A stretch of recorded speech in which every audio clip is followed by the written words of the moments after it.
Hello दोस्तों, नमस्कार दोस्तों। अगर आप सीआईएसएफ फायरमैन की डॉक्यूमेंटेशन वाले वीडियो को खोज रहे होंगे तो दोस्तों आपके लिए यह वीडियो मील की पत्थर साबित होने वाली है, क्योंकि इसमें बताया गया हर एक जानकारी बहुत ही महत्वपूर्ण है। तो दोस्तों आप वीडियो को एक सिंगल सेकंड भी आप स्किप ना करें। अगर आप मेरे इस वीडियो में नए हैं दोस्तों तो आप मुझ पर ट्रस्ट करें, उसके बाद आप मेरा चैनल को अंतिम में सब्सक्राइब कीजिएगा। दोस्तों आप सभी को मालूम है कि सीआईएसएफ फायरमैन के लिए बहुत सारे लोगों को डॉक्यूमेंटेशन के लिए शॉर्ट लिस्टेड किया गया है, बहुत सारे लोगों को, 33% वाले को और 35% वाले को। ऐसे में दोस्तों इसमें खेला होगा और इसमें बहुत सारे लोग छटने वाले हैं।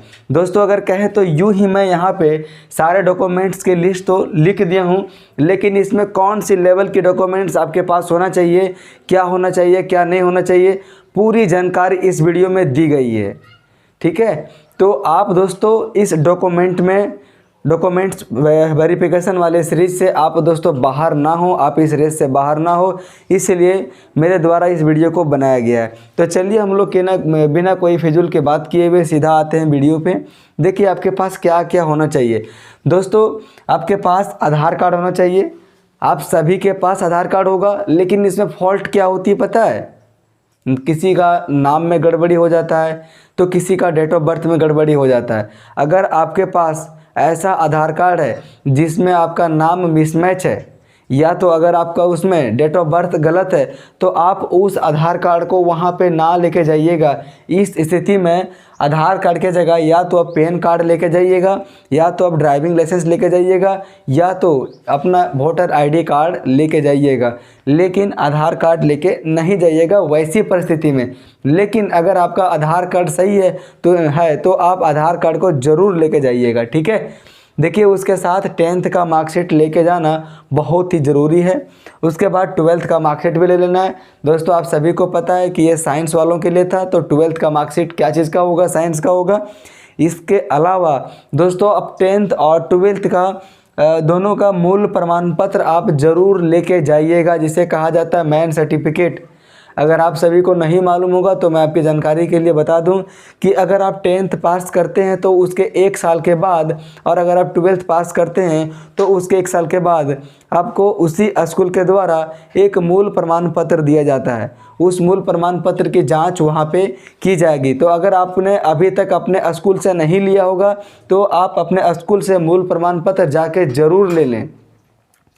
दोस्तों इसके बाद मैंने देखिए यहाँ पे लिखा ऑल डॉक्यूमेंट्स जीरोक्स। जितने भी डॉक्यूमेंट्स होंगे उन सारे डॉक्यूमेंट्स का कम से कम आप 5-5 आप जीरोक्स ज़रूर आप करवा लीजिएगा, ताकि आपको कोई परेशानी वहाँ पे फेस ना करना पड़े। उसके बाद है दोस्तों पासपोर्ट साइज़ फ़ोटो। आप दोस्तों आप उसी पासपोर्ट साइज़ को फ़ोटो को आप यूज़ कीजिएगा जिस फ़ोटो का प्रयोग आपने फॉर्म को फिलअप करते समय किया था। आप प्रयास कीजिएगा कि कम से कम 5 से 6 पासपोर्ट साइज़ की फ़ोटो ले लें। ठीक है, वहाँ पे भले ही एक ही काम दे, 2 काम दे, लेकिन 4 से 5 पासपोर्ट साइज़ की फ़ोटो आप ज़रूर ले लीजिएगा। और अगर आपके पास वैसा फ़ोटो नहीं है जो फ़ोटो का प्रयोग आपने फॉर्म को फिलअप करते समय किया था, तो आप कोई दूसरा लेटेस्ट वाली फ़ोटो लेके जाइएगा। ठीक है, देखिए एक है दोस्तों कास्ट सर्टिफिकेट। इसमें दोस्तों बहुत सारे लोग छटने वाले हैं। क्यों छटने वाले हैं?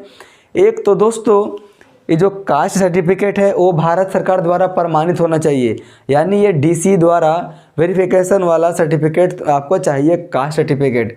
और आप ट्राई कीजिएगा कि ये कास्ट सर्टिफिकेट ना बहुत ज़्यादा पुराना हो, ना बिल्कुल अभी का हो, इस महीना का। जिस भाई के पास कम से कम 7वां महीना, 8वां महीना, 9वां महीना तक का है सर्टिफिकेट, तो उनको डरने की कोई ज़रूरत नहीं। हालांकि अगर आपका सर्टिफिकेट अभी हाल ही में बना हुआ है, इसी महीना में नवंबर में ही, तो अगर अक्टूबर का लास्ट वीक में, फिर भी आपको नहीं डरना है। लेकिन कास्ट सर्टिफिकेट आपका चाहिए भारत सरकार द्वारा प्रमाणित वाला चाहिए। ठीक है, उसके बाद है दोस्तों रेसिडेंशियल सर्टिफिकेट। इस रेसिडेंशियल सर्टिफिकेट को हम लोग डोमिसाइल के नाम से भी जानते हैं। तो आप इस डोमिसाइल का जो सर्टिफिकेट है, अर्थात आप यूँ ही कहें इसे, जो ये रेसिडेंशियल सर्टिफिकेट है, ये भी लेटेस्ट में होना चाहिए। ये नहीं है कि ये भारत सरकार द्वारा होना चाहिए, ऐसा होना चाहिए। अगर आपके पास सीओ लेवल का भी है और एसडीओ लेवल का भी है तो आप वैसा भी लिख के जा सकते हैं। ठीक है, लेकिन दोस्तों कोई भी डॉक्यूमेंट्स में नाम मिसमैच नहीं होना चाहिए, नाम और डेट ऑफ बर्थ।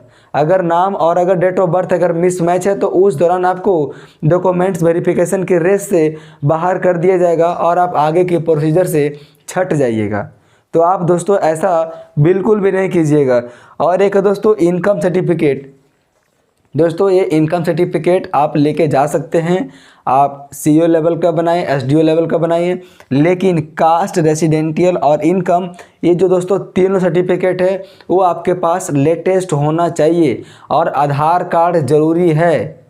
लेकिन अगर आपका आधार कार्ड में नाम या तो डेट ऑफ बर्थ गलत है, उस अवस्था में आप आधार कार्ड को वहाँ पे ना दिखाकर पैन कार्ड, ड्राइविंग लाइसेंस या तो आप वोटर आईडी कार्ड आप दिखाइएगा। ठीक है दोस्तों, आप सभी को मालूम है कि इसमें 1721 पोस्ट है और जिस प्रकार से अब सीआईएसएफ फायरमैन वालों के द्वारा खेला गया है, इसमें हमें लगता है कि इस बार पूरे 1721 के 1721 पोस्ट पे भर्तियां होने वाला है, क्योंकि ऐसा आज तक बिल्कुल भी नहीं हुआ। जितना भी वैकेंसी निकलती थी उतना में कम से कम 200 से 300 वैकेंसी खाली ही चली जाती थी।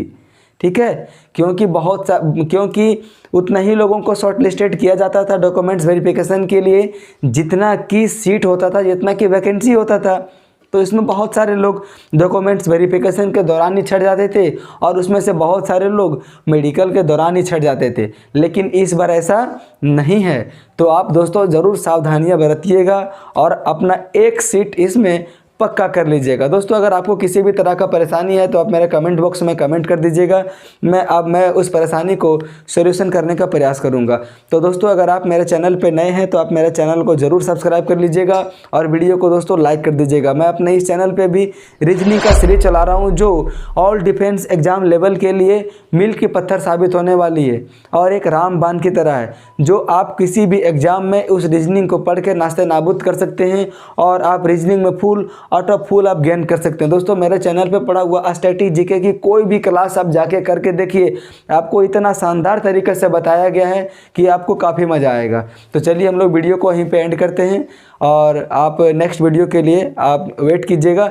जैसे ही किसी भी प्रकार की अपडेट आती है मैं आपको तुरंत ही अवेयर करने का प्रयास करूँगा। तो चलिए यहीं पर वीडियो को एंड करते हैं। Thank you.